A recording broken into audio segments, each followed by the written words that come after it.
Oke, alhamdulillahirabbil alamin. Nah, ada yang perlu ditunggu lagi atau enggak, Basok? Insya Allah boleh langsung dimulai saja sambil nanti berjalan. Iya. Bismillahirrahmanirrahim. Izin ya teman-teman dan lain-lain. Saya buka dengan beberapa pantun. Bersastra malam-malam bersama Koji Sastra mulai jam 19.31. Pertama, izinkan saya ucap salam. Assalamualaikum warahmatullahi wabarakatuh. Waalaikumsalam Waalaikumsalam warahmatullahi wabarakatuh. Mantap. Setiap malam selalu istimewa. Mencari ilmu bersama Ustadz Henry. Tapi malam ini tidak kalah istimewa. Kita bersama Mas Umar dan juga Mas Bobi. Oke. Selamat malam teman-teman semua. Semoga selalu dalam keadaan sehat walafiat dan juga selalu diberkahi oleh Allah Subhanahu wa taala. Dan terima kasih yang sudah bergabung di pertemuan kali ini di Jumpa Koji Sastra ya Mas Bobi, Mas Umar. Mohon maaf saya baru bisa untuk bergabung bersama teman-teman sekalian pada malam ini dan semoga tidak mengurangi kedekatan kita selama beberapa waktu ke depan. Mungkin boleh untuk cek suara dulu ya teman-teman, takut ada yang sinyalnya bermasalah. Boleh untuk on kamera dan ucapkan salam mungkin. Assalamualaikum warahmatullahi wabarakatuh. Waalaikumsalam warahmatullahi wabarakatuh. Waalaikumsalam warahmatullahi wabarakatuh. Waalaikumsalam warahmatullahi wabarakatuh. Oke. Mas Rofi. Mas Rofik, tolong Om Cam dong. Oke, mungkin sedang berhalangan ya kamu. Tapi mudah-mudahan sinyalnya nggak bermasalah dan kita bisa tetap berada di layar maya ini selama kegiatan ini berlangsung. Soalnya ada beberapa materi yang sangat luar biasa dari orang-orang yang luar biasa. Nah, teman-teman sekalian, seperti yang tadi saya singgung di awal sedikit, kita akan bersama Mas Umar dan Mas Bobi Aryadi untuk mengenal sedikit lebih jauh tentang tokoh sastra yang ada di Indonesia. Khususnya malam ini kita akan membahas Khoirul Anwar dan juga W.S. Rendra. Jadi, selama ke depan kita pasti akan terpukau dengan materi yang disajikan oleh Mas Umar dan juga Mas Bobi Aryadi. Nah, supaya enggak terlalu lama, dan saya juga yakin teman-teman pasti udah sabar dengan materinya, jadi akan saya mulai saja. Tapi saya minta bantuan teman-teman semua untuk on kamera dulu, untuk kita buka bersama-sama dengan bacaan basmalah. Bismillahirrahmanirrahim. Alhamdulillah. Nah, karena udah dibuka dengan bismillah, kita berharap semoga kegiatan ini lancar dan juga berkah ya. Amin. Amin ya Oke. Rabbal alamin. Ini sebelum kita menuju pembicara yang luar biasa ke Mas Umar atau Mas Bobi, rasanya kurang lengkap nih kalau belum mendengar sepatah atau dua patah kata dari Ustadz Henry ya. Oh, Ustadz Assalamualaikum, Hendri Ustadz Henry. di jalan Bang Sans. Oh, Ustadz Henry ke jalan. Iya. Oke, gak apa-apa. Oke, karena Ustadz Henry-nya sedang di jalan, jadi sebelum ke acara inti ya, seperti kita makan besar kan, kita makan yang kecil-kecil dulu. Jadi saya izin untuk membacakan puisi terlebih dahulu dari Khoirul Anwar yang nanti akan dijelaskan tokohnya siapa oleh Mas Umar. Boleh ya teman-teman? Boleh banget, boleh banget. Oke. Judulnya Kerawang Bekasi. Kami yang kini terbaring antara Kerawang, Bekasi. Bisa teriak merdeka dan angkat senjata lagi. Tapi siapakah yang tidak lagi mendengar deru kami?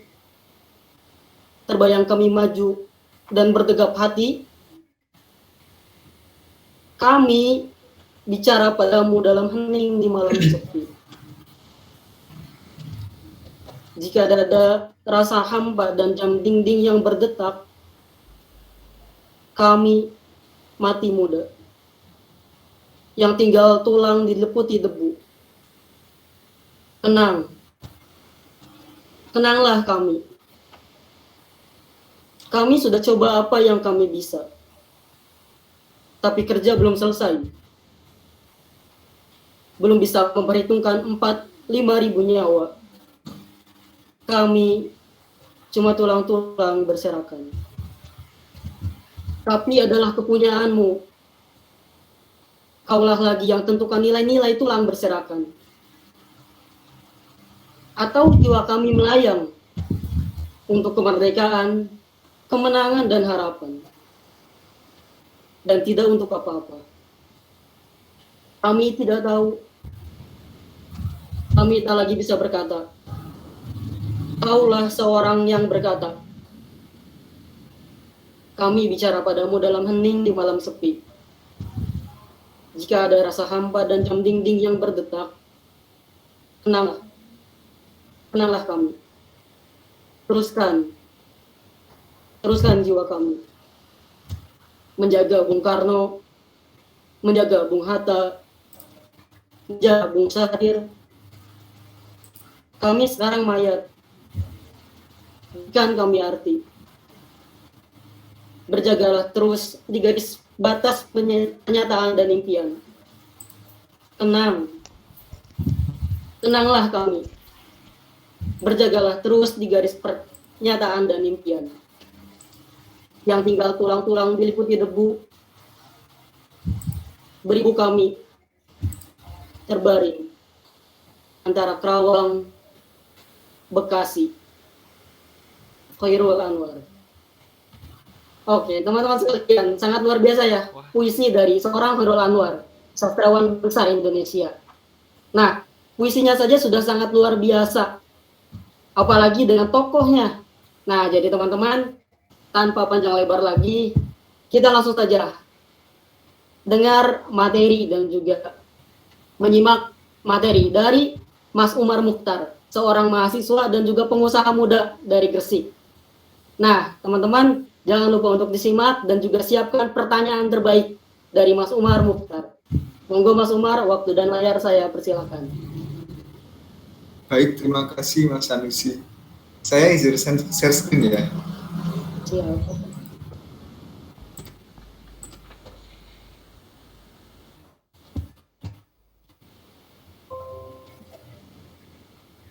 Apakah sudah terlihat, teman-teman?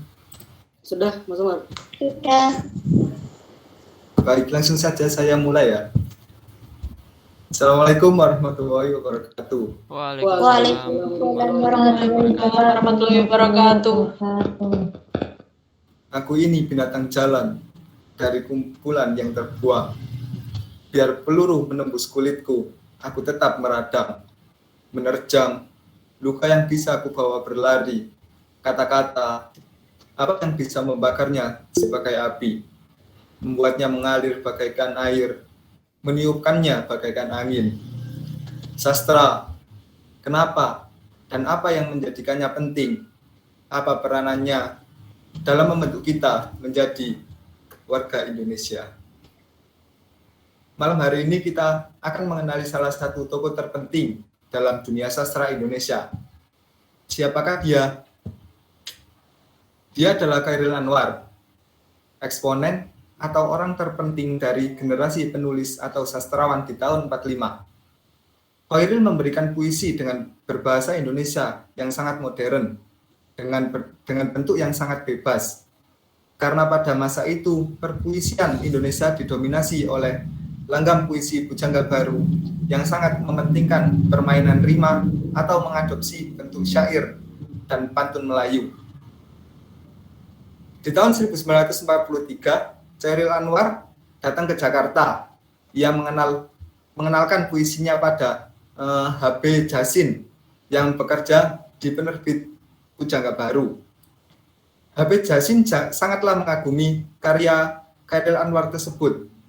Namun penerbit menolak mempublikasikannya dikarenakan puisi Khairil Anwar pada zaman itu dirasa masih bersifat individualistis. Akan tetapi penerbit pada masa revolusi 45 atau setelah kemerdekaan itu suasananya berubah. Pada saat itu orang-orang mencetus ekspresi pikiran dan lain-lain hal menjadi sangatlah terbuka.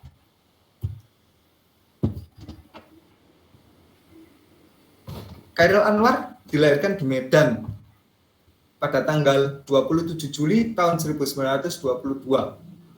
Chairil Anwar merupakan anak tunggal dari ayah yang bernama Tulus, mantan Bupati Kabupaten Indragiri Riau.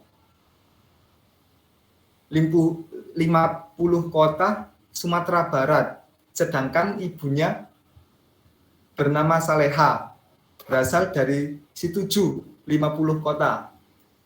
Dia masih punya kaitan keluarga dengan Sultan Syahrir, yaitu Perdana Menteri pertama di Indonesia. Dia dibesarkan dalam keluarga yang cukup berantakan. Ibu dan bapaknya bercerai, dan ayahnya pun menikah lagi selepas perceraian itu. Dan sehabis SMA, Chairil Anwar mengikuti ibunya ke Jakarta. Dan di Jakarta, Chairil Anwar masuk sekolah HIS, Sekolah Dasar untuk Orang Pribumi, waktu masa penjajah Belanda dulu. Dan kemudian meneruskan pendidikan di MULO, sekolah menengah pertama Hindia Belanda. Akan tetapi dia keluar sebelum lulus. Dia mulai untuk menulis sebagai seorang remaja, tetapi tak satu pun puisi awalnya yang ditemukan. Pada usia 19 tahun, setelah perceraian orang tuanya, Chairil pindah dengan ibunya ke Jakarta, di mana dia berkenalan dengan dunia sastra. Meskipun pendidikannya tak selesai, Chairil menguasai bahasa Inggris, bahasa Belanda, dan bahasa Jerman. Dan dia mengisi jam-jam kosongnya dengan membaca karya-karya pengarang internasional ternama. Penulis-penulis inilah yang mempengaruhi tulisan-tulisan Chairil, dan secara tidak langsung juga mempengaruhi puisi tatanan kesusastraan di Indonesia.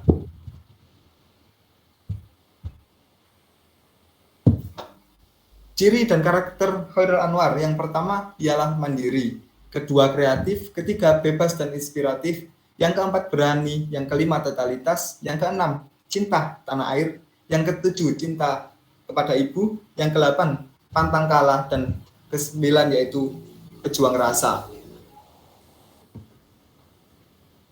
Ini adalah masa dewasa Chairil Anwar. Namanya mulai terkenal dalam dunia sastra setelah tulisannya dimuat di majalah Lisan pada tahun 1942. Pada saat itu dia baru berusia 20 tahun. Hampir semua puisi-puisi yang dia tulis merujuk pada kematian. Chairil ketika menjadi penyiar radio Jepang di Jakarta tahun jatuh cinta pada Sri Ayati, tetapi hingga akhir hayatnya Chairil tidak memiliki keberanian untuk mengungkapkannya kepada Sri Ayati. Puisi-puisinya beredar di atas kertas murah selama masa kependudukan Jepang di Indonesia dan tidak diterbitkan hingga tahun 1945. Chairil Anwar dikenal sebagai si binatang jalang dalam karyanya yang berjudul Aku. Ia adalah pelopor angkatan 45 yang menciptakan tren baru pemakaian kata dalam puisi yang terkesan sangat lugas, solid, dan kuat. Dia bersama Asrul Sani dan Rival Apin mempelopori puisi modern Indonesia. Chairil Anwar meninggal dalam usia muda karena penyakit TBC dan dimakamkan di Taman Pemakaman Umum Karet Bifak, Jakarta. Hari meninggalnya diperingati sebagai Hari Chairil Anwar. Chairil menekuni pendidikan di HIS dan MULO, dan walau pendidikan di MULO-nya tidak tamat, puisinya digemari hingga saat ini. Salah satu puisinya yang paling terkenal, sering dideklamasikan, yaitu berjudul Aku. Aku mau hidup 1000 tahun lagi. Selain menulis puisi, ia juga menerjemahkan karya sastra asing ke dalam bahasa Indonesia. Dia juga pernah direkrut menjadi redaktur Ruang Budaya Siasat, Gelanggang, dan Gema Suasana. Dan dia juga mendirikan Gelanggang, Seniman Merdeka, pada tahun 1946. Rekannya tadi yang bernama Jasin pun punya kenangan tentang Chairil Anwar. Kami pernah bermain bulu tangkis bersama dan dia kalah, tetapi dia tidak mengakui kekalahannya dan mengajak terus bertanding. Dan akhirnya saya kalah. Semua itu karena kami bertanding di depan para gadis. Wanita adalah dunia kedua Chairil Anwar setelah buku. Tercatat nama Ida, Sri Aryati, Gadis Rosyid, Mirat, dan Ros sebagai gadis yang dikejar-kejar Chairil Anwar. Dan semua nama gadis itu bahkan masuk ke dalam puisi Chairil Anwar. Namun Chairil lebih memilih gadis Karawang yang bernama Hafsah, dan Chairil pun telah menikahinya. Pernikahan itu tidak berumur panjang disebabkan kesulitan ekonomi dan gaya hidup Chairil yang tidak berubah.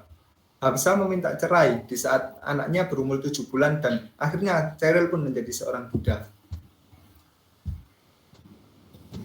Di akhir hidup Chairil Anwar, dikarenakan vitalitas atau kemampuan bertahan hidup puitis, Chairil tidak pernah diimbangi kondisi fisiknya yang bertambah lemah akibat gaya hidupnya yang sangat semrawut. Sebelum dia bisa menginjak usia 27 tahun, dia sudah kena sejumlah penyakit. Chairil Anwar meninggal dalam usia muda karena terkena penyakit TBC. Dia dikuburkan di Taman Pemakaman Umum Karet Bifak, Jakarta. Makamnya diziarahi oleh ribuan pengagumnya dari zaman ke zaman. Hari meninggalnya juga selalu diperingati sebagai Hari Chairil Anwar. Puisi ini adalah beberapa puisi karya Chairil Anwar. Yang pertama berjudul Aku, yang kedua Karawang Bekasi, yang ketiga Derai-derai Cemara, yang keempat Rumahku, yang kelima Nisan Senja di Pelabuhan Kecil, yang keenam Cinta dan Benci, yang ketujuh Sajak Putih, dan yang kedelapan Selamat Tinggal. Dan mungkin masih banyak lagi ya teman-teman, bisa di-share sendiri. Yang ini adalah ciri-ciri puisi Chairil Anwar. Yang pertama adalah bebas dan tidak terikat.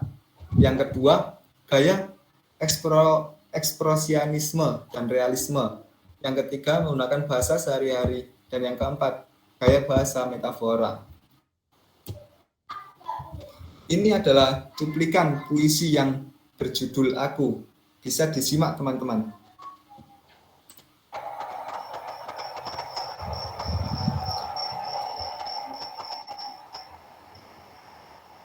Aku.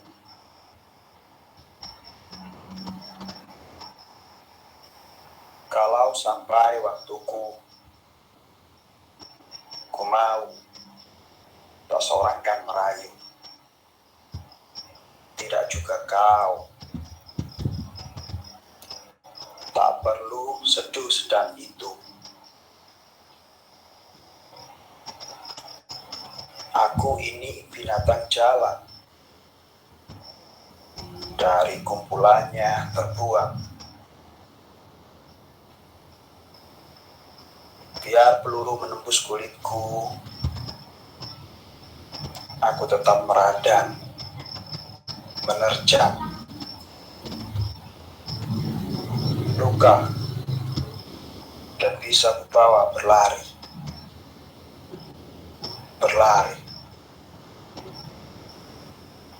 hingga hilang pedih, perih.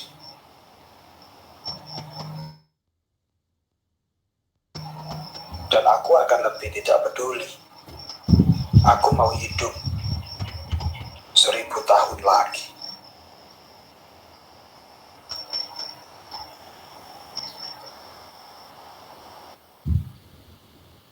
Itulah sedikit video puisi yang bisa kalian lihat. Ini ada satu pertanyaan teman-teman. Mungkin ada yang bisa menjawab, nanti ada surprise tersendiri. Bagaimana cara Chairil Anwar membawa pembaharuan bahasa Indonesia sehingga kemudian ia diberi gelar sebagai pelopor angkatan 45? Silahkan teman-teman. Mungkin ada yang bisa menjawab. Silakan teman-teman langsung on kamera sama on mic. Hadiahnya sangat luar biasa ini, jangan dilewatkan teman-teman. Jarang-jarang lo teman-teman dapat hadiah.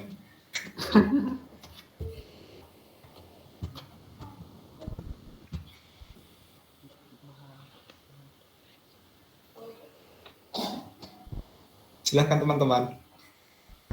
Monggo teman-teman bisa cari Google dulu. Dikasih waktu 1 menit sama Mas Umar. Enggak, ya, arah-arah. Waktu 2 menit ya teman-teman. Nah, 2 menit teman-teman, ayo cari Google. Menurut saya, Ya, silahkan. bagaimana cara Khairil Anwar membawa pembaharuan bahasa Indonesia sehingga kemudian diberi gelar pelopor angkatan 45? Menurut saya ya, dengan puisi-puisi tersebut. Khairil Anwar kan membuat puisi, sehingga puisi-puisi tersebut akhirnya kan bahasanya sekarang booming. Nah, dari puisi tersebut Khairil Anwar membawa pembaruan bahasa Indonesia sehingga diberi gelar pelopor angkatan 45. Terima kasih. Ya, bolehlah. Nanti mohon japri saya ya, nanti saya kasih hadiah. Untuk lebih rincinya jawabannya yaitu dengan cara Khairil Anwar menerjemahkannya. Dalam menerjemahkan, Khairil Anwar menciptakan bahasa yang setepat-tepatnya untuk mengalihkan pertanyaan unik yang ada dalam bahasa sumber yang mungkin tidak pernah dihayatinya. Paksaan semacam itu yang telah menjadikan Khairil Anwar terus-menerus menajamkan kepekaannya dalam berbahasa yang berujung pada kemunculan bahasa Indonesia yang baru yang telah melewati orang-orang pada sebelum zamannya dan sampai sekarang pun masih kita rasakan bersama. Mungkin itu saja teman-teman. Cukup singkat. Terima kasih saya sampaikan. Nun wal qalam wa masturun. Wassalamualaikum warahmatullahi wabarakatuh. Waalaikumsalam. Waalaikumsalam warahmatullahi wabarakatuh. Boleh kasih tepuk tangannya dulu teman-teman. Kita apresiasi dulu. Sangat luar biasa ya. Bukan hanya materinya yang luar biasa, bukan hanya yang diceritakan luar biasa, tapi pematerinya juga luar biasa ya. Jadi sudah sangat paket lengkap. Semuanya sudah sangat luar biasa. Tadi saya sempat dengar tentang Sri Ajati ya, yang pernah dekat sama Khairil Anwar. Ternyata ada loh puisinya, seperti yang sudah disebutkan. Judulnya Senja di Pelabuhan Kecil. Nanti teman-teman bisa baca ya, jangan sampai lupa. Kita udah tahu Khairil Anwar siapa, tapi nggak tahu puisinya kan kurang lengkap ya. Nah, saya ada sedikit cuplikan dari Sri Ajati. Dari puisi Senja di Pelabuhan Kecil. Kepada Sri Ajati. Ini kali tidak ada yang mencari cinta. Di antara gudang, rumah tua, pada cerita. Tiang serta temali, kapal, perahu tiada berlaut. Mengembus diri dalam mempercaya, mau berpaut. Sudah sangat luar biasa ya kata-katanya. Pengungkapan cinta yang dengan cara berbeda lewat puisi ya. Nah, teman-teman sekalian, tadi kan ada Sri Ajati. Terus apalagi sih yang teman-teman dapat tadi dari Mas Umar terkait Khairil Anwar itu? Mungkin ada satu orang yang mewakili untuk bercerita dulu sebelum kita ke Mas Bobi. Monggo. Mbak Fadilah, Mas Mukorobin, Mas Rofiq, Lailatun Nafisah. Tidak ada sesi tanya jawab ya, Ustadz? Oh ya, tanya jawab nanti digabung sama Mas Bobi ya setelahnya, biar bareng-bareng. Siap. Oke, kalau nggak ada kita lanjut nih ke Mas Bobi. Benar nggak ada nih? Sangat disayangkan loh kalau nggak ada. Oke. Angin dan langit dalam diriku. Gelap dan terang di alam raya. Arah dan kiblat di ruang dan waktu. Mempesona rasa duga dan kira. Adalah bayangan, rahasia kehadiranmu, ya Allah, W.S. Rendra. Sangat luar biasa. Dan selanjutnya Mas Bobi Aryadi akan menceritakan siapa W.S. Rendra. Sudah siap Mas Bobi? Insya Allah siap, Bang San. Oke, jangan lupa teman-teman siapkan pertanyaan terbaiknya kepada Mas Bobi. Waktu dan layar saya persilakan. Baik, terima kasih Mas Sanusi. Alhamdulillah, saya buka terlebih dahulu. Assalamualaikum warahmatullahi wabarakatuh. Waalaikumsalam warahmatullahi wabarakatuh. Waalaikumsalam warahmatullahi wabarakatuh. Baik, terima kasih ya kepada seluruh teman-teman yang sudah hadir, Mas Rofik, Mbak Fadilah, Mas Robin, Mbak Cynthia, Mbak Lailatun, Nafisah, Mas Umar, Mas Sanusi, dan Ustadz Hendri. Terima kasih dan selamat bergabung ya teman-teman. Dan sangat luar biasa sekali apa yang sudah disampaikan Mas Umar tadi. Bismillahirrahmanirrahim. Saya mohon izin share screen sekaligus ya teman-teman. Monggo dipersilakan. Oke.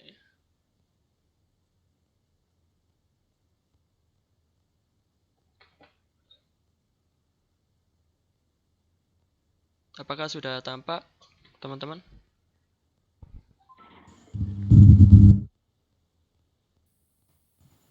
Apakah sudah tampak? Sudah Mas Bobi? Oke. Sudah. Udah. Oke, siap. Bismillahirrahmanirrahim. Alhamdulillahirabbil alamin wa bihi nasta'in wa ala umuri dunya waddin wassalatu wassalamu ala asrofil anbiya'i wal mursalin wa ala alihi washabihi ajmain amma ba'du. Baik, pertama-tama yang saya hormati Ustadz Hendri Trias Puku Jatmiko selaku dosen STKIP Al-Hikmah Surabaya, dan yang saya banggakan teman-teman yang sudah hadir pada acara malam hari ini. Tadi kan kita sudah mengenal tuh siapa itu Khairul Anwar dan beberapa karya-karyanya dari Khairil Anwar sendiri, dan sangat luar biasa sekali ya teman-teman. Begitu banyak teman-teman karya yang sudah dibuat dan sudah diciptakan oleh Khairil Anwar dan bisa menjadi puisi yang terbaik di negara kita, yaitu negara Indonesia. Nah, untuk selanjutnya tokoh sastrawan selanjutnya yang akan kita kenal yaitu W.S. Rendra. Pada pekan kemarin kita juga sudah sekilas mengetahui W.S. Rendra itu siapa. Mungkin ada yang masih ingat W.S. Rendra itu siapa, dari angkatan berapa, dan mungkin ada sedikit cerita mungkin yang sudah mengetahuinya. Ada yang mau menjawab? Itu Kak, Monggo angkatan silakan. 50-an. Oke, sip, betul sekali, benar sekali ya. Oke, benar sekali. W.S. Rendra ini angkatan sastra angkatan 50-an, pada tahun 50-an. Nah, beliau juga sangat terkenal sekali di dunia sastra yang ada di Indonesia ini, dan beliau merupakan seorang sastrawan sekaligus pemain drama yang sangat profesional. Nah, untuk itu kita simak baik-baik ya teman-teman, apa saja kisah hidupnya, keluarganya, pendidikannya, dan lain-lain. Nanti kita akan kupas di sini. Semoga waktunya nututnya teman-teman. Dan jangan lupa siapkan pertanyaan yang terbaik. Oke. Apakah slide-nya sudah terganti teman-teman? Saya cek terlebih dahulu, biasanya sedikit error ini. Belum Mas Bobi? Masih mengenal. Masih mengenal ya? Oke Kak.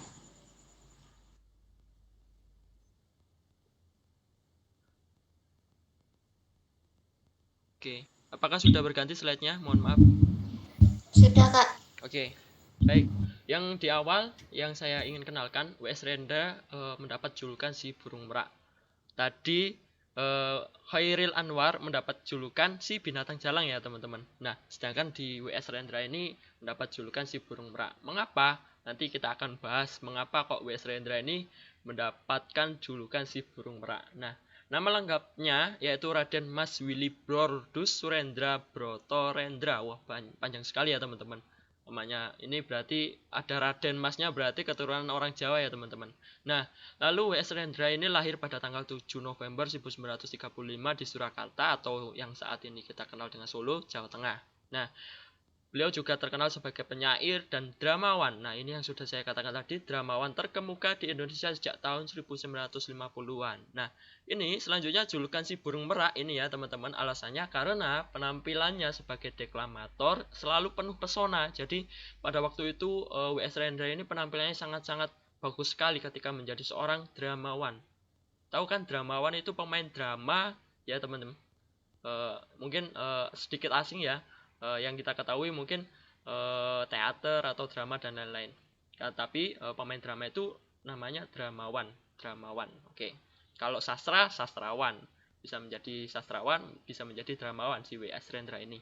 Lalu beliau wafat pada tanggal 6 Agustus 2009 di Depok pada usia 73 tahun ya teman-teman.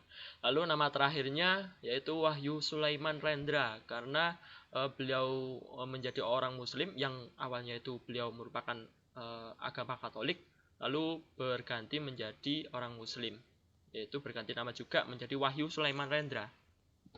Oke, untuk selanjutnya saya cek kembali teman-teman apakah slide-nya berganti atau masih tetap di situ ya teman-teman. Mohon maaf. Tetap di situ, Kak. Oh, ini lagi error ini sepertinya. Oke, Ini sudah. begini saja ya teman-teman. Oke, saya khawatirnya bermasalah lagi. Oke, untuk biografi W.S. Rendra akan saya sebutkan beberapa tahap ya. Yang pertama itu ada keluarga, yang kedua ada pendidikan, yang ketiga ada pekerjaan, dan yang terakhir yaitu kesusastraan. Nah, bagaimana sih perjalanan W.S. Rendra ini menempuh dunia sastra dari kecil hingga sudah dewasa dan meninggal ya teman-teman. Jadi kita bisa mengetahui berbagai banyak hal yang pernah dialami oleh W.S. Rendra ini ketika menjadi seorang sastrawan. Oke, yang pertama yaitu keluarga, kisah keluarga W.S. Rendra. Nah, yang pertama, ayahnya bernama Raden Ciprianus Sugeng Broto Atmojo atau Broto. Nah, terkenal sebagai kepala sekolah SDN Kebalen Solo dan menjadi guru bahasa Indonesia dan bahasa Jawa kuno. Nah, pada saat itu ayahnya menjadi seorang kepala sekolah ya teman-teman, dan mengajar menjadi guru bahasa Indonesia dan bahasa Jawa kuno. Lalu ayahnya dikenal sebagai orang yang bisa bermain drama tradisional. Nah, jadi ayahnya pada waktu itu juga menjadi orang yang terkenal ya teman-teman, menjadi seorang pemain drama tradisional, dan sehingga mungkin dari sifat hal tersebut mungkin diturunkan kepada anaknya yaitu W.S. Rendra menjadi seorang dramawan. Nah, terus selanjutnya yaitu ibundanya bernama Raden Ayu Katarina Ismadillah. Nah, ini ibunya bernama Raden Ayu Katarina Ismadillah. Beliau merupakan penari serimpi di Keraton Yogyakarta Hadiningrat. Waktu itu masih ada keraton ya teman-teman. Lalu Rendra berasal dari keluarga Katolik yang dibesarkan di lingkungan budaya Jawa. Seperti yang sudah saya katakan tadi, agama awalnya W.S. Rendra ini adalah agama Katolik. Lalu W.S. Rendra anak tertua dari 8 orang bersaudara. Nah, jadi W.S. Rendra ini anak pertamanya teman-teman. Dari ke-7 orang adiknya, hanya nomor 6 yang laki-laki. Dan sisanya itu semuanya perempuan semua, adik-adiknya Rendra ini. Lalu hobinya banyak disalurkan di luar rumah bersama teman-temannya. Nah, akibatnya dari hobi yang banyak disalurkan di luar rumah bersama teman-temannya, akibatnya sering bertentangan dengan ayahnya. Saya ceritakan sedikit ya teman-teman. Mungkin nanti bisa dibaca-baca biografinya jika perlu. Nah, waktu itu Rendra ketika masih kecil itu sering banget keluar rumah malam-malam atau mungkin pagi hari, siang hari, pokoknya jarang di rumah. Nah, dan itu W.S. Rendra itu sering dimarahi ayahnya. Karena apa? Kan masih kecil. Kalau kita saat ini, dulu kita coba flashback ya, saat kecil kita ketika kita bermain di rumah, di luar rumah terus, apakah orang tua itu bakal nggak marah? Pasti marah ya teman-teman. Nah, tapi W.S. Rendra ini sering banget dan akhirnya memiliki pemikiran yang sering bertentangan dengan ayahnya. Nah, sifat W.S. Rendra ini ingin bebas ya teman-teman, ingin bebas dan ingin menjadi orang yang bebas dan bisa kemana-mana mencari pengalaman tentunya. Nah, selanjutnya Rendra menulis naskah drama di rumah temannya. Nah, waktu itu teman-teman, W.S. Rendra ini sering keluar rumah, sering keluar bermain bersama temannya yaitu D.S. Mulyanto. Nah, disitulah Rendra itu menulis naskah drama, membuat karya, dan berbagai banyak hal. Nah, hal ini yang membuat Rendra itu pengen bebas. Yang untuk karyanya yang berjudul Orang-orang di Tikungan Jalan. Nah, ini merupakan judul naskah drama yang mendapatkan penghargaan dari Departemen Pendidikan dan Kebudayaan waktu itu ya teman-teman. Nah, ini merupakan sebuah karya dari W.S. Rendra pertama, naskah drama. Nah, karena naskah itu, Rendra mendapatkan penghargaan pertama dari Departemen Pendidikan dan Kebudayaan Yogyakarta, dan yang pada akhirnya membakar semangat Rendra untuk terus menulis karya sastra. Jadi, bisa kita ketahui bahwasanya bakat Rendra ini dari kecil itu sudah terlihat banget ya teman-teman, bakat sastranya. Beliau sering menulis naskah drama, puisi, sajak, dan lain berbagai macam lainnya ya teman-teman. Lalu, selanjutnya, sejak bayi hingga umur 35 tahun, Rendra memeluk agama Katolik. Jadi pada waktu itu, sejak bayi hingga umur 35 tahun, Rendra ini memeluk agama Katolik. Tapi kekatolikannya tercermin pada sajak-sajaknya yang berjudul, ada beberapa sajak yang sudah dikaryakan, yang sudah diciptakan oleh Rendra. Itu ada Balada Penyaliban, ada Setelah Pengakuan Dosa, ada Malaikat di Gereja St. Joseph, dan masih banyak lagi ya teman-teman. Dan puisinya ada yang bersifat biasa dan bersifat protes. Nah, nanti bersifat protes ininya nanti kita akan bahas ya teman-teman. Nah, kenapa kok bisa protes pada agamanya sendiri itu ya teman-teman.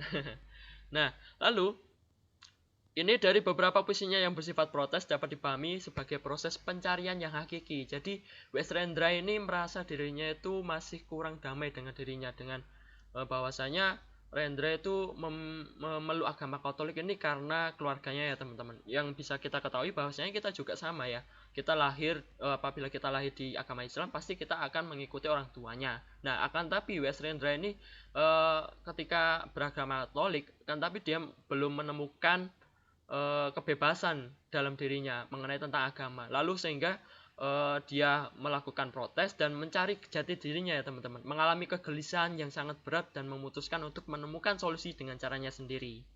Oke, nanti kita akan tahu persatu bagaimana solusinya Rendra untuk mencari jati dirinya. Nah, lalu selanjutnya, karena bujukan Umar Khayyam, ini sahabatnya Rendra, temannya Rendra. Nah, Rendra ini mau menerima undangan dari Depdagri di Amerika. Nah, ini nanti merupakan masa pendidikannya.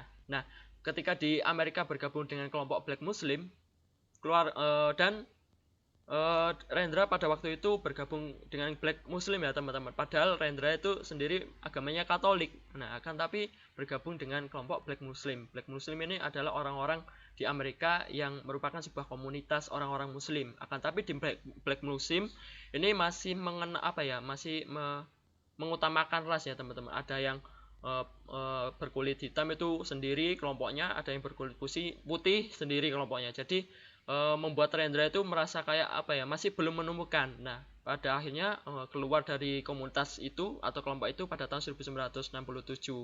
Nah, lalu untuk wanita pertama ini teman-teman, mengenai tentang istrinya Rendra ini, wanita pertama dinikahinya adalah Sunarti Swardi.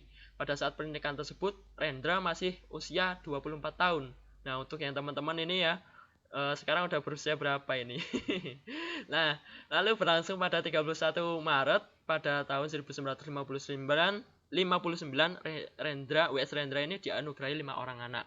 Yang pertama ada Teddy Satyanugraha, ada Andreas Wahyu Wahyana, Daniel Seta, Samuel Musa, dan Clara Sinta. Nah, untuk wanita pertamanya ini teman-teman saya ceritakan, Sunarti Swardi ini merupakan anggota dari kelompok sastra ya teman-teman. Kelompok sastranya Rendra yang dibuatnya, yaitu bengkel sastra ya. Lupa namanya. Nanti mohon maaf bengkel teater, mohon maaf. Nah, bengkel teater yang sudah dibentuk Rendra itu pada waktu itu ada anggotanya. Sunarti Swardi ini juga salah satu anggota dari bengkel teater. Nah, akhirnya dipersunting sama Rendra. Nah, untuk selanjutnya, Rendra ini menikah yang kedua kalinya ya teman-teman. Istri kedua kalinya itu adalah Sito Resmi Prabuningrat. Nah, ini merupakan keturunan dari Keraton Yogyakarta pada waktu itu. Masih ada keraton. Nah, pada berusia 20 tahun. Nah, Sito Resmi ini juga merupakan salah satu muridnya Rendra di bengkel teater yang didirikannya. Jadi, cintanya itu berawal dari bengkel teater. Mungkin dari teman-teman suatu saat nanti ya teman-teman mungkin bisa mendapatkan jodoh ya dari Koji Sastra ini.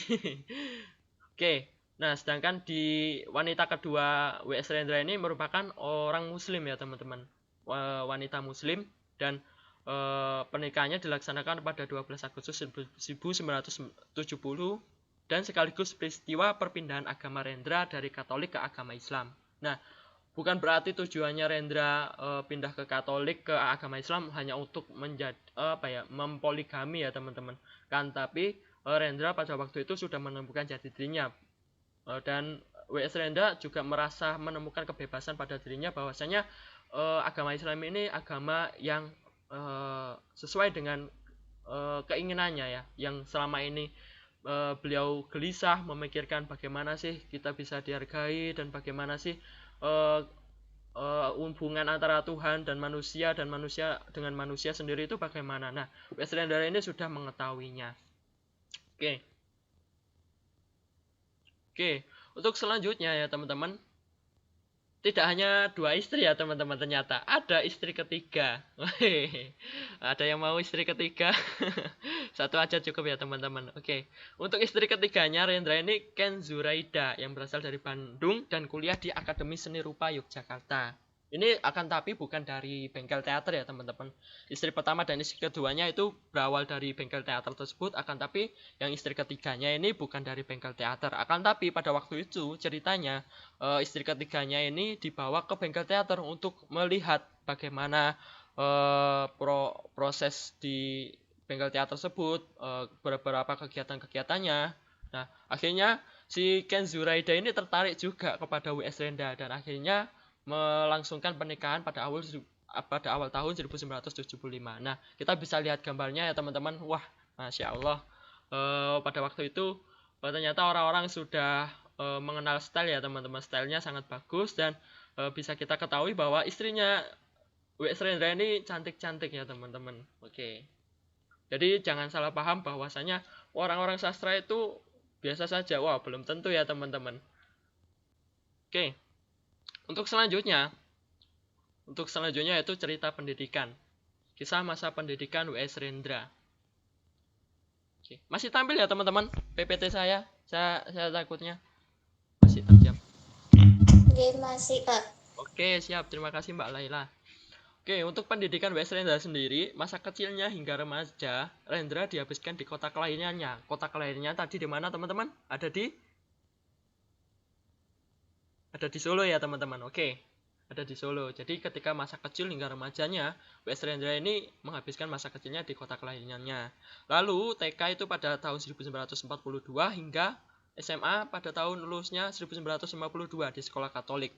Nah, lalu W.S. Rendra ini ke Jakarta untuk kuliah di Akademi Dinas Luar Negeri. Akan tapi, beberapa bulan kemudian merasa tidak cocok dengan suasana di Jakarta dan tidak mendukung kreativitas kesastraannya. Jadi, gairah sastranya ini sudah sangat luar biasa ya teman-teman, sehingga mempengaruhi akademinya juga. Akhirnya tidak cocok dan keluar dari Akademi Dinas Luar Negeri. Nah, dari sini ya teman-teman ada beberapa versi cerita ya teman-teman. Nah, ketika ada beberapa versi cerita yang ini yang saya ambil ini dari buku biografinya W.S. Rendra, dan ada juga cerita bahwasanya ke Jakarta untuk kuliah di Akademi Dinas Luar Negeri. Akan tapi sekolahnya tutup teman-teman. Nah, ini kan kita bisa kita juga bingung ya, manakah sejarah yang benar ya teman-teman. Nah, alangkah baiknya kita mengetahuinya dari buku biografinya langsung. Ada kok. Nanti saya kasih tahu apa itu bukunya. Nah, lalu selanjutnya masa pendidikannya W.S. Rendra ini ke Yogyakarta setelah dari Akademi Dinas Luar Negeri yang tidak cocok ke Yogyakarta dan masuk kuliah ke Fakultas Sastra Barat Universitas Gajah Mada yang berada di Yogyakarta atau biasa kita sebut dengan UGM. Nah, akan tapi ya teman-teman, mahasiswa fakultas ini ya teman-teman pada saat kuliah di UGM sering tidak mengikuti ujian karena waktunya habis tersita oleh kegiatan lagi-lagi kesusastraannya. Nah, saking gairahnya dalam dunia sastra, akhirnya W.S. Rendra itu sering tidak mengikuti ujian karena waktunya habis. Nah, hal itulah yang menyebabkan Rendra gagal meraih gelar sarjana atau S1. Akan tapi karena gelar yang berhasil diraihnya hanya gelar sarjana muda atau D3 saja yang biasa kita sebut. Kan tapi bukan berarti mahasiswa yang lama ya teman-teman W.S. Rendra. Nah, ketidaklambanannya itu terbukti pada kemampuannya menjadi dosen ilmu dramaturgi di UGM. Nah, nanti kok bisa ya teman-teman bahwasanya W.S. Rendra ini orang yang santai ya teman-teman. Bisa kita lihat orang yang santai akan tapi serius juga. Terbukti pada kemampuannya menjadi dosen ilmu dramaturgi di UGM. Nah, nanti bisa kita ketahui pada pekerjaannya. Oke.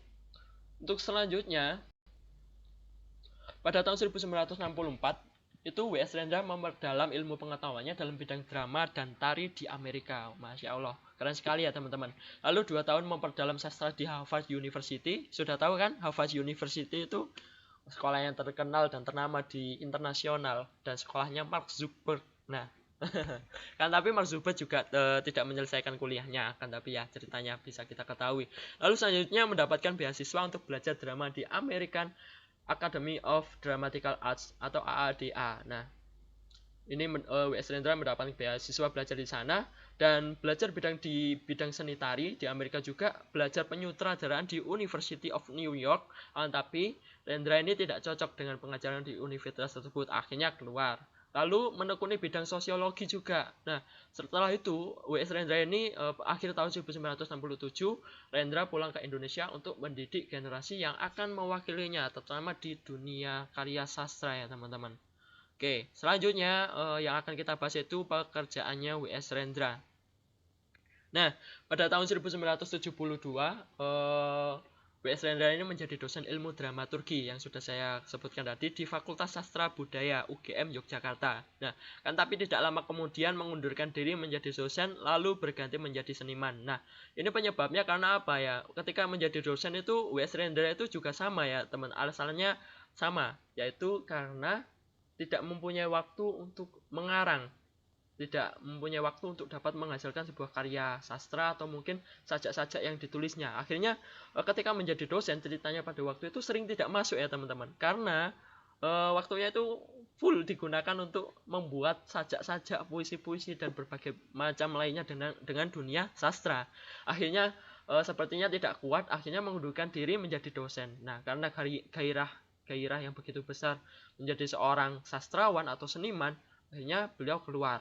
Lalu pada tahun 1952, Rendra menjadi ketua seksi drama Himpunan Budaya Surakarta dan menjadi anggota redaksi majalah drama. Selanjutnya, W.S. Rendra juga sendiri menjadi pengajar khusus bahasa Inggris. Tapi, lagi-lagi Rendra tidak senang bekerja di bawah pimpinan orang lain, karena ia ingin memimpin dirinya sendiri dan waktunya tersita oleh pekerjaan tersebut, sehingga sangat-sangat bertentangan dengan gairah kesastraannya. Lalu setelah pulang dari Amerika ya teman-teman, Rendra mendirikan bengkel teater ini. Bengkel teater ini berada di Jogja kalau nggak salah. Oke, kalau nggak salah di Jogja atau Solo, dan di Bekasi juga ada. Oleh karena itu bengkel teater dianggap Rendra sebagai tempat bekerja dan mengembangkan kreativitasnya. Jadi Rendra ini lebih suka dengan bengkel teater yang dibuatnya karena bisa mengeksplorasi karya-karya yang ada, keterampilan yang ada di dalam dirinya. Nah, memimpin bengkel teater ini lalu menulis puisi, menulis naskah, esai, membaca puisi, dan menyutradarai pementasan drama ya teman-teman. Nah, dari beberapa pekerjaan tersebut dengan honor membaca sajak dan mementaskan drama, Rendra mampu menjadi sumber dana bagi keluarga dan grup teaternya. Oke, jadi W.S. Rendra ini pekerjaannya memang sering keluar ya teman-teman, karena begitu bertentangan dengan gairah kesastraannya, beliau langsung keluar dan tidak kuat dengan hal tersebut, dan juga beliau tidak senang bekerja di bawah pimpinan orang lain. Nah, orang-orang sastra itu sukanya seperti itu ya teman-teman. Bisa kita ketahui mungkin ada berbeda macam jenis orang-orang yang seperti itu. Nah, untuk selanjutnya yaitu kesusastraannya W.S. Rendra, latar belakang kesusastraannya W.S. Rendra. Nah, ini teman-teman cerita kisah masa kecilnya hingga dewasa W.S. Rendra menjadi seorang sastrawan ya teman-teman. Nah, ketika saat masih SD aja, Rendra sudah senang membaca puisi-puisinya Khairil Anwar. Nah, berbagai banyak puisi-puisi Khairil Anwar ini sudah dibaca oleh W.S. Rendra seperti yang sudah dikatakan Mas Umar tadi ya teman-teman. Nah, ini saling berkaitan juga dengan puisi-puisinya Khairil Anwar. Jadi turun-menurun ya teman-teman, dari Khairil Anwar bisa menjadi sastrawan, lalu W.S. Rendra ini menjadi sastrawan juga. Lalu selanjutnya lebih aktif dalam kegiatan kesastraan daripada kegiatan-kegiatan gereja. Nah, seperti yang sudah saya katakan tadi, bahwasanya ini W.S. Rendra ini sering mengikuti kegiatan kesastraan daripada kegiatan gereja, karena dalam dirinya masih belum menemukan kedamaian dalam hatinya ya teman-teman pada waktu itu.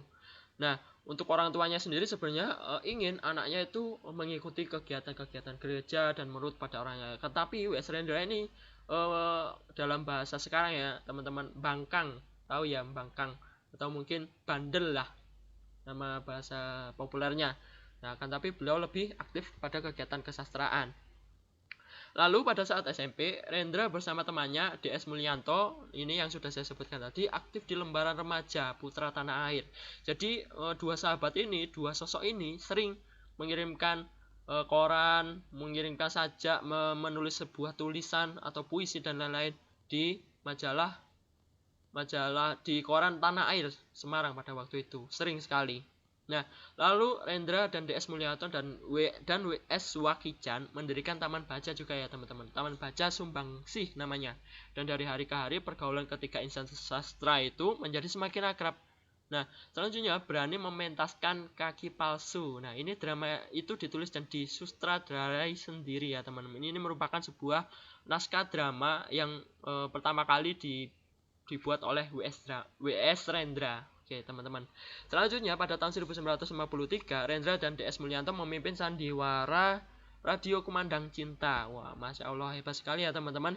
Lalu setahun kemudian Rendra melanjutkan kuliah di Fakultas Sastra Barat.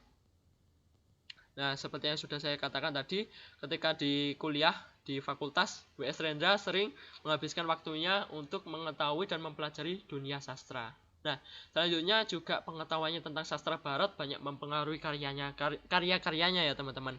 Nah, ada berbagai drama-drama yang dipentaskan, sebagian besar adalah terjemahan dari karya sastra barat itu sendiri.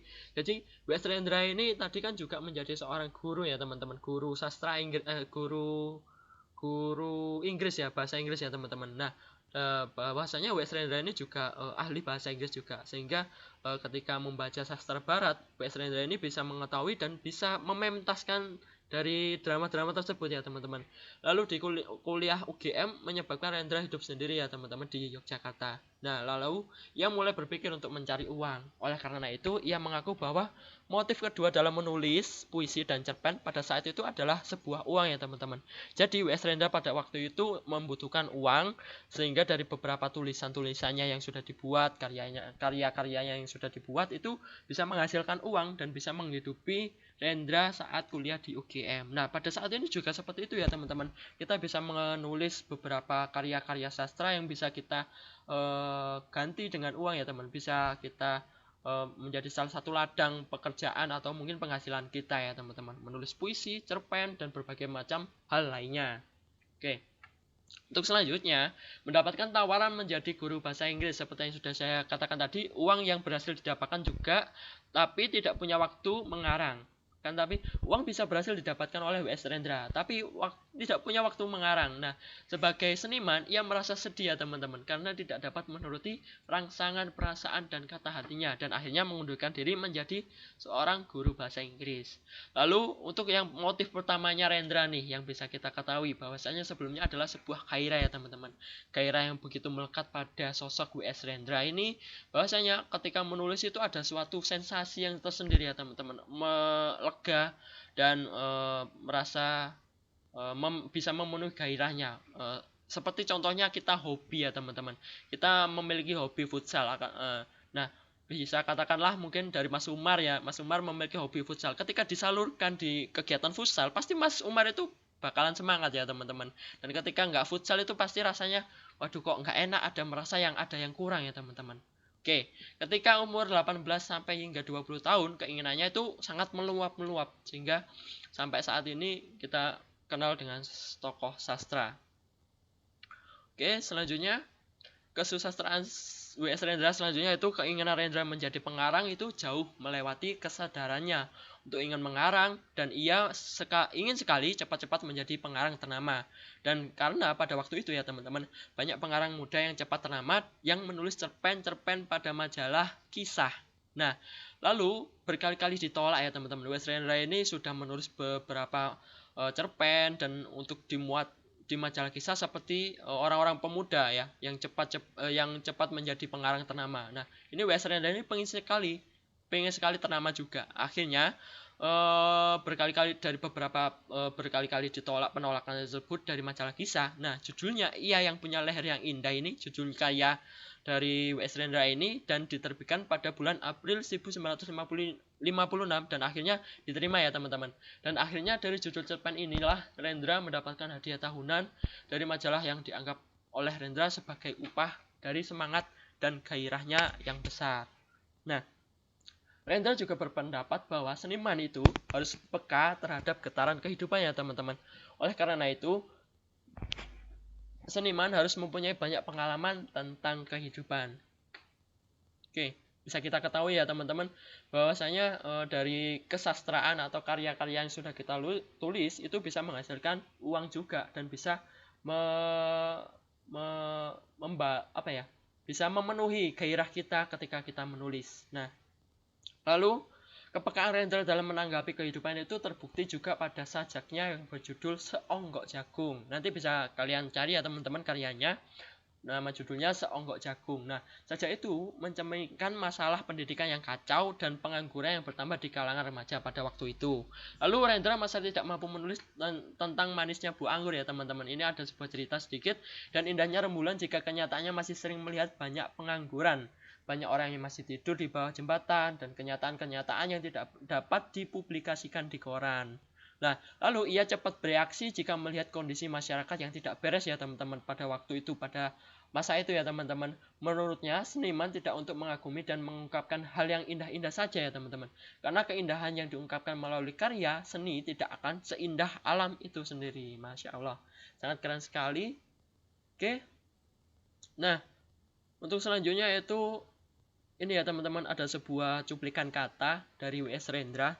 Nah, sebuah kata ketika diwawancarai ya teman-teman, ketika diskusi dengan wartawan Horizon dan wartawan Kompas pada tanggal 10 Agustus 1982 di Jakarta, Rendra ini mengemukakan bahwasanya pendapat bahwa manusia itu dibatasi oleh dua kenyataan teman-teman, yaitu yang pertama ada kenyataan alam dan kenyataan kebudayaan. Lalu, manusia tidak dapat menolak kenyataan alam itu untuk menghayati rahasia alam.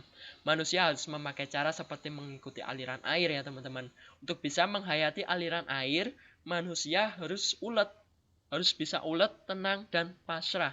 Kemudian, di puncak penghayatan seperti itu, manusia menjadi bisu karena mengalami suatu keadaan yang sukar diterjemahkan dalam bahasa kebudayaan. Akan tapi, kenyataan kebudayaan lahir dari pikiran manusia, teman-teman. Keadaan sosial, politik, ekonomi yang menguasai masyarakat lahir dan pikiran manusia. Nah, lalu ketidakadilan tersebut yang terjadi pada masyarakat itu terjadi karena ulah manusia itu sendiri. Oleh karena itu, ketidakadilan dapat diubah. Ini merupakan kata-kata dari Rendra pada tahun 1983 di halaman 72 ya teman-teman. Oke.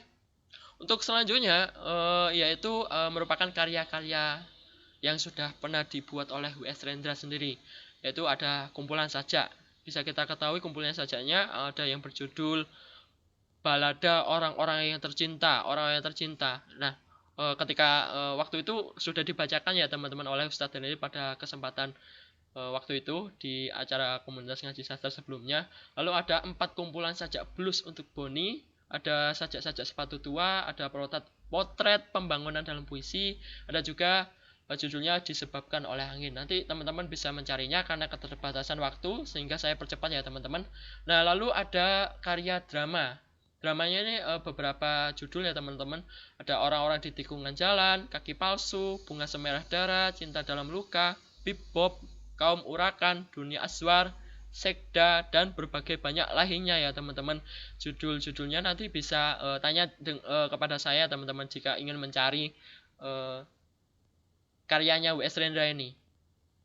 Nah, selain ada sajak, ada drama ya teman-teman. Ada juga drama terjemahan dari asing ya, dari barat ya teman-teman. Itu yang pertama ada Hanya Satu Kali Saja yang tadi sudah dipentaskan. Lalu ada Perang dan Pahlawan, ada Orang-orang Kasar. Ini juga drama terjemahan dari karya sastra orang barat. Ada Oedipus Sang Raja, ada Qasidah Berjanji, ada Macbeth, dan lain-lainnya teman-teman. Nanti kita bisa mengetahuinya dan mencarinya. Nah, lalu ada juga karya sastra W.S. Rendra yang terkait dengan cerpen, ada berjudul Drama Pasar Pon. Nah, ini diciptakan pada kelas 2 SMP ya teman-teman. Nah, di WS Rendra ini sudah bisa menciptakan sebuah karya sastra cerpen yang berjudul Drama Pasar Pon. Lalu ada cerpen Sungguh Ia Mencurigai Saya judulnya. Lalu ada Tangisan Bagi Esi Merlina. Lalu ada judul cerpen juga Ia Membela Perutnya. Ini diterbitkan ya teman, sudah diterbitkan pada bulan Agustus 1955. Sudah mulai terbit dan sudah mulai populer. Lalu ada karyanya yang berjudul Nafas Malam juga sudah diterbitkan pada waktu itu pada bulan Februari 1956. Lalu ada juga judul yang ada karya sastra yang berjudul Ia Punya Leher Yang Indah. Oke teman-teman. Nah, sebelumnya juga mohon maaf teman-teman tidak bisa menampilkan beberapa karya karena keterbatasan waktu ya teman. Nanti kita bisa mencarinya bareng-bareng ya teman-teman. Ketika waktu luang kita bisa membacanya atau kita bisa memperhatikannya ya teman-teman, karya-karya siapa tahu bisa menjadi referensi kita. Nah, lalu ada karya novel juga ya teman-teman. Mohon maaf. Nah, untuk karya novel ini Rendra belum pernah menulis novel ya teman-teman karena cerita rekaan yang ditulisnya hanya terbatas cerita pendek saja. Nah, dia juga pernah mengirim surat kepada DS Mulyanto, sahabatnya itu. Surat itu berisi tentang pengakuannya si W.S. Rendra ini ya, teman-teman. Ia mengaku tidak mampu menulis cerita pendek. Nah, untuk surat pengakuannya itu Rendra tulis di Yogyakarta pada tahun 1960 pada tanggal 4 April 1960. Nah, untuk beberapa karya lainnya yaitu ada esai. Untuk esainya yang saya ketahui yaitu berjudul Mempertimbangkan Tradisi. Oke, teman-teman. Waduh, waktunya terlalu lama ya teman-teman daripada Mas Umar tadi. Oke, nah kesimpulannya ya teman-teman. Rendra selalu membela hak dan kepentingan manusia teman-teman sebagai jati diri seorang sastrawan atau dramawan. Nah, Rendra ini suka membela hak dan kepentingan manusia ketika pada saat itu ya teman-teman. Manusia yang diperhatikannya itu adalah manusia yang miskin, manusia yang tertindas dan sudah mulai dilupakan ya teman-teman. Nah, oleh karena itu ia memberontak. Nah, jiwa pemberontakannya itu bukan karena keterasingannya, akan tapi keterasingan orang-orang yang berada di sekitarnya, orang-orang yang dicintainya, orang-orang yang tercinta.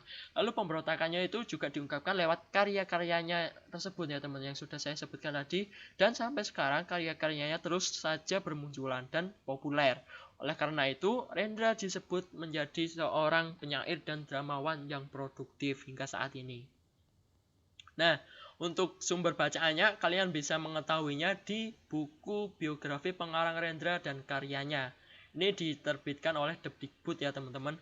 Ini bukunya pada tahun 1996 dan ditulis oleh Harlina Indijati dan Amurat. Nah, ini bukunya, bentuk bukunya. Nanti bisa japri saya jika ingin memiliki buku ini ya teman-teman. Lalu saya juga mengambil referensi dari website yaitu Tokoh Ensiklopedik. Nah, W.S. Rendra Kepiawaian Si Burung Merak. Nah, oke. Ada satu buah pantun ya teman-teman untuk menutup materi kita pada hari ini. Lezatnya ketupat berasal dari nasi. Semoga bermanfaat. Sekian dan terima kasih. Itu saja yang dapat saya sampaikan. Apabila ada lebihnya, saya mohon maaf yang sebesar-besarnya. Wabillahi taufiq wal hidayah. Wassalamualaikum warahmatullahi wabarakatuh. Saya kembalikan lagi kepada Mas. Waalaikumsalam warahmatullahi wabarakatuh. Oke. Puisi Surat Cinta.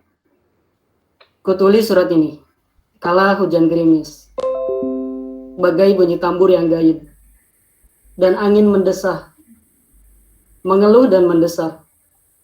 Wahai Diknarti, aku cinta kepadamu. W.S. Rendra. Itu salah satu puisi yang diciptakan oleh W.S. Rendra untuk istri pertamanya ya, yang tadi sudah dijelaskan oleh Mas Bobi. Nah, teman-teman sekalian, luar biasa ya, sudah sangat lengkap dan jelas penjelasannya dari Mas Bobi dan juga Mas Umar terkait Chairil Anwar dan juga W.S. Rendra. Nah, karena waktu sudah 8.35, jadi saya minta kesepakatan dulu dari teman-teman. Kira-kira boleh nggak lebih atau udah sampai sini aja gitu.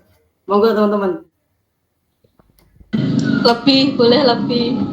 Oke, boleh lebih ya berarti ya. Yang lain sepakat? Oke, karena masih ada waktu yang bisa kita gunakan. Jadi kita masuk ke sesi pertanyaan teman-teman. Tapi karena saya rasa sudah sangat jelas dan juga cukup banyak yang diceritakan oleh Mas Bobi dan Mas Umar, pertanyaannya saya batasi satu pertanyaan untuk satu pemateri. Mas Umar satu, Mas Bobi satu. Jadi silakan yang mau bertanya, waktu dan layar saya serahkan. Ustadz, saya ingin bertanya Monggo. Boleh. terkait puisi dari Khairil Anwar. Ini mungkin nggak masuk topik yang punyanya Mas Umar, tapi saya cuma ingin bertanya saja. Terkait puisi Cinta dan Benci, itu awal tahun 2021 itu saya pernah baca ada konflik penulis film yang bernama Saud Situmorang itu bikin film, judulnya itu Binatang Jalang. Nah, di film tersebut ada beberapa puisi Khairil Anwar yang disangkutkan. Salah satunya puisi Cinta dan Benci. Nah, dari puisi tersebut itu membuat konflik. Soalnya ada yang bilang jika puisi Cinta dan Benci itu bukan karya dari Khairil Anwar. Dan ada yang bilang juga puisi Cinta dan Benci itu karya dari Ari Ridho. Nah, penulis film Saud Situmorang yang bernama Saud Situmorang itu juga pernah meriset bahwa karakter dari puisinya Khairil Anwar itu imajistik dan pendek-pendek baris kalimatnya. Nah, pada puisi Cinta dan Benci itu tidak ada karakter tersebut.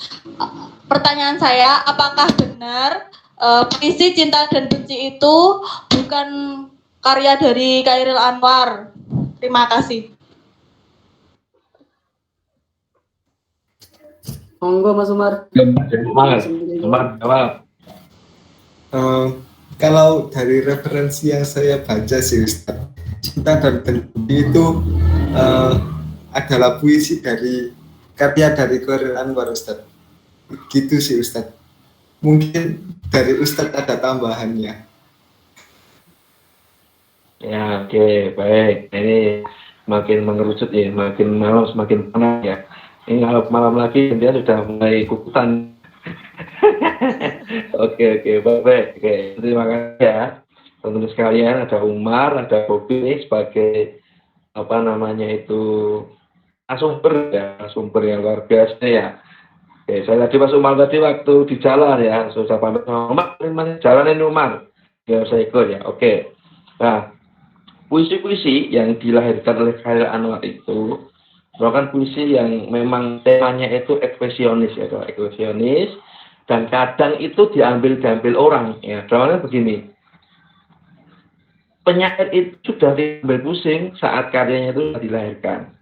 Nah, ketika orang nyomot itu nggak pernah mikir hak cipta seperti orang membuat lagu gitu. Yang ada undang-undangnya, kafe yang nyetain musik sekarang harus bayar denda atau bayar sewa dan sebagainya. Dan itu ada undang-undang. Tapi kalau penyair itu beda. Nah, kadang itu ya orang, terus kemudian juga untuk menambah estetis puisi itu mengambil sembilan diksi yang sekiranya itu menarik. Binatang Jalang itu sering digunakan, tapi ikon Binatang Jalang itu adalah ikonnya Khairil Anwar. Ya, nggak bisa ikon Binatang Jalang itu ikonnya Sapardi. Sapardi memiliki ikon sendiri, yaitu apa? Hujan bulan Juni, kan gitu ya. Nah, jadi puisi berjudul Cinta dan Benci. Cinta dan Benci bisa jadi adalah kumpulan dari berbagai macam diksinya Khairil Anwar yang disusun. Nah, itu bisa jadi ya. Saya juga belum pernah dengar puisi benci dan cinta dari Khairil Anwar ya. Mungkin teman-teman ada referensi yang lain ya. Kalau ada puisi itu ya. Tapi kalau memang diksinya itu berciri Khairil Anwar ya, enggak 99. Jadi ketika puisi itu sudah dikeluarkan ke masyarakat, ya sudah ya. Masyarakat yang menilai. Maksudnya apa? Yang menafsirkan bebas apa saja. Bebas apa saja. Oke, seperti halnya ketika itu lagu Dialova ya. Syair Dialova, puisi Dialova yang ditulis oleh Opik gitu ya. Opik. Nah, Dialova itu bukan berkisah tentang apa? Tentang cinta ya. Itu tentang apa? Tentang kerinduan terhadap Nabi Muhammad itu ingin menjadi indah dalam tidurmu. Nah, itu satu bentuk apa ya? Simil itu ya. Macam simil ya, menggambarkan bahwasanya apa? Dia itu ingin menjadi satu impiannya Nabi Muhammad. Umatku nanti itu akan sangat cinta padaku, ya. Apa? Ingin menjadi mimpi indah dalam tidurmu kan gitu ya. Ingin kau tahu bahwa kau selalu memudamu kan begitu ya. Kita kan sering melantunkan sholawat ya, sholawat Nabi ya, Allahumma sholli ala Muhammad, Allahumma sayyidina Muhammad kan begitu ya. Nah itu dari gambaran atau cerminan dari makna dari Dialova. Dan itu yang nulis adalah bukan Elfriede Merkel atau Once, tapi siapa? Opik ya. Kalau kalian perlu tahu ya. Ya. Kalau kalian cermati lagi itu adalah sampai ada tahapan ref itu ya. Kau seperti nyanyian dalam hatiku yang memanggil rindu padamu. Nah, itu bentuk kerinduan ya. Itu bukan kerinduan terhadap kekasih. Tidak. Sudah itu adalah bentuk puisi yang tulis untuk cinta. Ya, untuk cinta antara sepasang kekasih. Nah, kemudian produser film Dialova itu menangkapnya seperti itu. Ya sudah, karena sudah dikeluarkannya itu adalah tenang masyarakat. Masyarakat menganggapnya pada prinsipnya Opik sudah mengaku ini bukan kita. Ini kerinduan terhadap Rasulullah SAW. Itu puisi ya. Jadi kalau sudah keluar ya, puisi di media massa maupun tulis di Facebook ya, keluar saja ya. Ini biarkan mereka menafsirkan, mereka yang menangkap ya. Kayak puisinya Cindy yang dikirim ke saya itu ya. Ya sudah keluar ya, itu yang tahu maknanya adalah Cindy ya. Saya hanya sekedar menafsirkan. Oh, bahasa Indonesia tentang persatuan dan sebagainya. Jadi contohnya seperti itu. Jadi memang kalau sudah membuat puisi, anak itu ya sudah lepas. Apa itu ya? Kan kita nggak tahu ya, ini maknanya apa sih? Maknanya apa ya? Kan penyair juga nggak mau ngasih tahu. Karena di situ itu ada yang namanya apa rahasia ya, rahasia perasaannya, rahasia batinnya yang diketahui oleh insan tersebut dan juga Tuhannya kan begitu ya. Ya yang tahu kan hatinya penyair itu sendiri.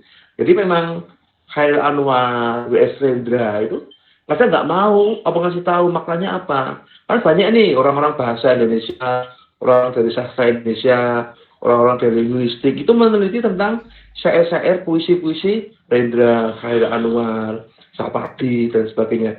Saat dikonfirmasi, apakah betul seperti ini? Maknanya?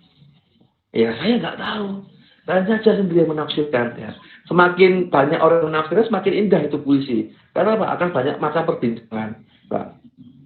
Banyak macam berbincang seperti puisi Rendra apa seonggok jagung gitu. Nah, itu bagus sekali tuh ya, seonggok jagung di jalanan seperti itu ya. Nah itu tentang penggambaran tentang kondisi sosial. Kemudian itu berkaitan dengan surat cinta untuk bunda ya, surat cinta untuk mama. Nah, ya itu kan juga sama seperti itu ya. Nah itu kan tentang penggambarannya Rendra, itu bentuk-bentuk yang memang bisa kita baca. Oh memang ini adalah puisi atau puisi yang memang diperuntukkan untuk ibunya ya, untuk ibunya yang karena dia akan menikah ya, digambarkan sebagai seorang lelaki yang sudah mulai jinak ya gitu ya. Masih kan ya syairnya itu ya, puisinya itu ya, yang dulu sandalnya itu berpetualang kemana-mana ya, sekarang sudah mulai sandar rumahan, yang mulai jinak kan sampai digambarkan seperti itu. Nah ya masyarakat sudah menilainya itu adalah oh ini puisi tentang proses pengenalannya calon dari Sindra kepada mamanya ya. Dan ternyata itu berlanjut tentang Narti ya. Narti kan istrinya ya yang sangat dicintainya. kemudian dia menikah lagi, tadi sudah disampaikan Bobby itu ya, menikah lagi, dan sekarang juga ada anaknya juga masih hidup anaknya itu. Nah, beda lagi ketika kita melihat puisinya Wiji Tukul. Ya, Wiji Tukul itu siapa yang tahu Wiji Tukul? Ayo, ada yang tahu nggak? Oh, Sastrawan yang siapa yang tahu Wiji Tukul? Sastrawan yang hilang. Mana rumahnya Wiji Tukul? Mana rumahnya Wiji Tukul? Rumahnya di Solo ternyata ya. Nah, rumahnya di Solo ya, rumahnya di Solo. Nah, Wiji Tukul itu luar biasa itu ya, puisi-puisinya itu ya. Sampai mampu menggerakkan ya, menggerakkan cerita Raus Kaltek itu adalah pabrik terbesar di Sukoharjo, Jawa Tengah itu ya. Mampu menggerakkan dan tidak sampai menghentikan mesin pekerjaan yang ada di sana itu. Semua pabrik semua kalian pabrik itu pada demo semua itu. Nah, gara-gara Pak puisinya Wiji Tukul mau menggerakkan itu. Lah, gaya medis itu terkadang kita sentak itu terdorong. Wah, itu puisinya itu luar biasa sekali itu ya. Puisinya ini luar biasa sekali. Dan kadang saat kita pertama kali mendengar puisi itu, kadang kita terengeng, wah ini indah sekali puisi ini. Kok bisa ya, kok orang bisa menulis puisi indah seperti ini? Lah, kadang kan kita kan terbawa medis seperti itu. Karakter medis ini tidak semua orang bisa memilikinya ya.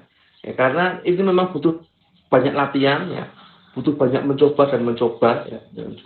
Sampai Lendra pun juga pernah ditolak nulis di surat kabar juga pernah ditolak, dan itu hal yang wajar ya, dan itu hal yang wajar. Kemudian siapa namanya itu Arnold juga sama.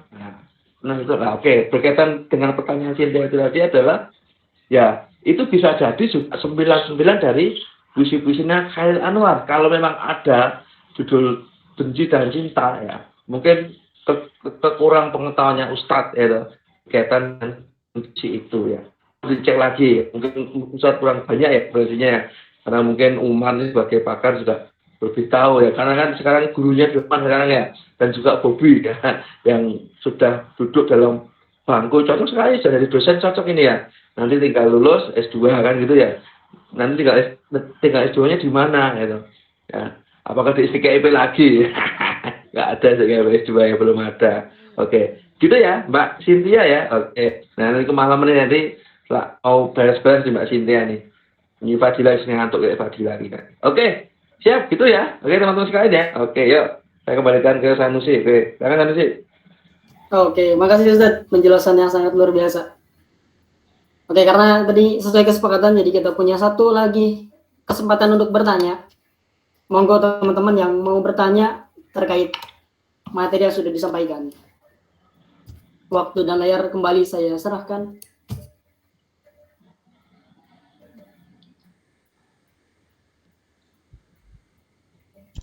Dari Mas Rafiq mungkin ada pertanyaan. Mas Rafiq. Mas Rafiq diminta langsung oleh pembicara kita. Kapan lagi Mas Rafiq bertanya Mas? Atau mungkin Mbak Cynthia, Mbak Laila, Tun, dan lain-lain.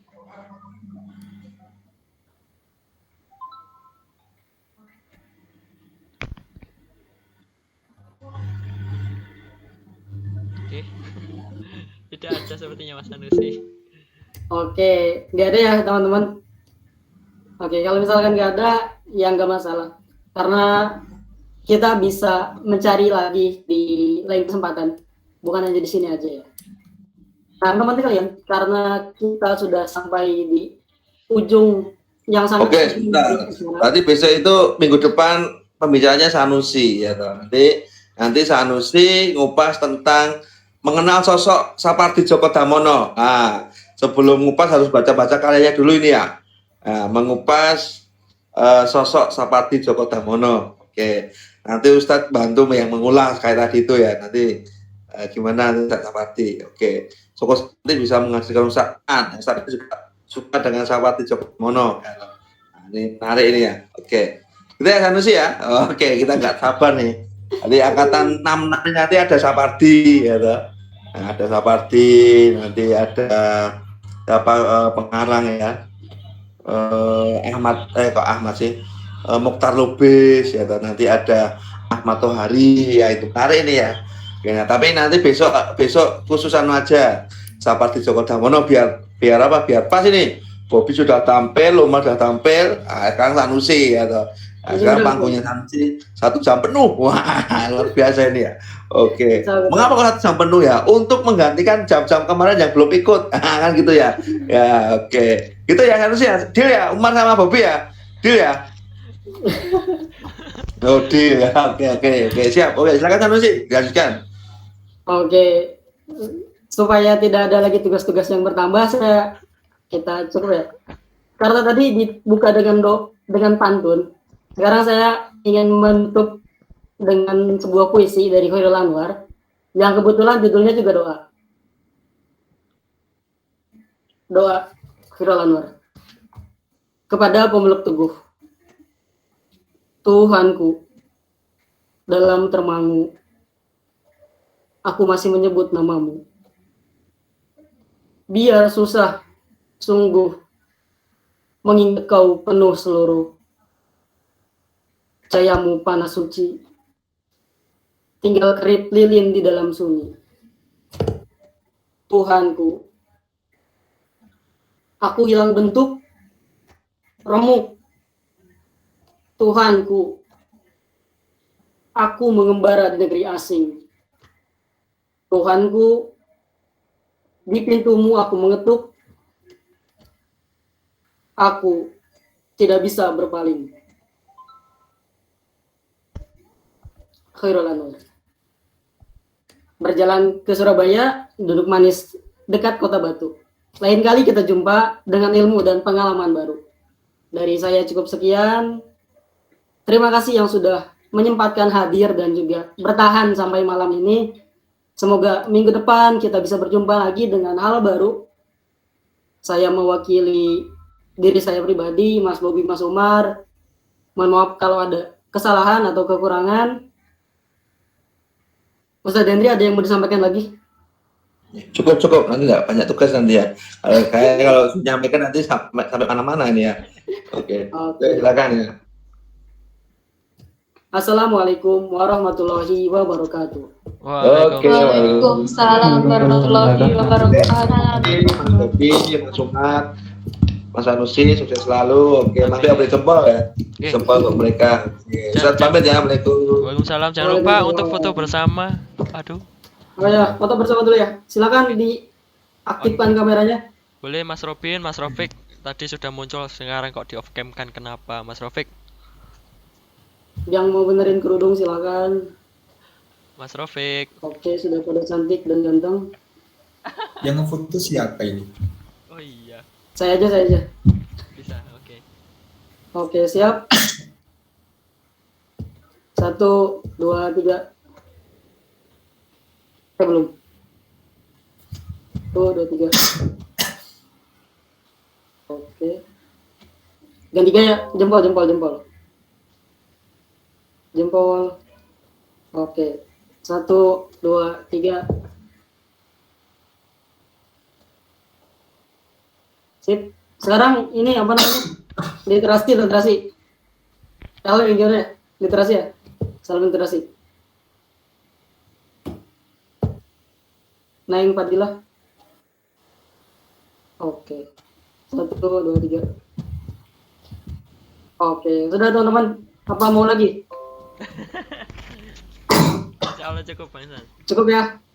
Siap. Oke, selamat beristirahat teman-teman sekalian. Monggo yang mau keluar silakan, yang mau bertahan juga silakan. Terima kasih teman-teman. Semoga bermanfaat ilmunya. Ya sama-sama Kak. Siap.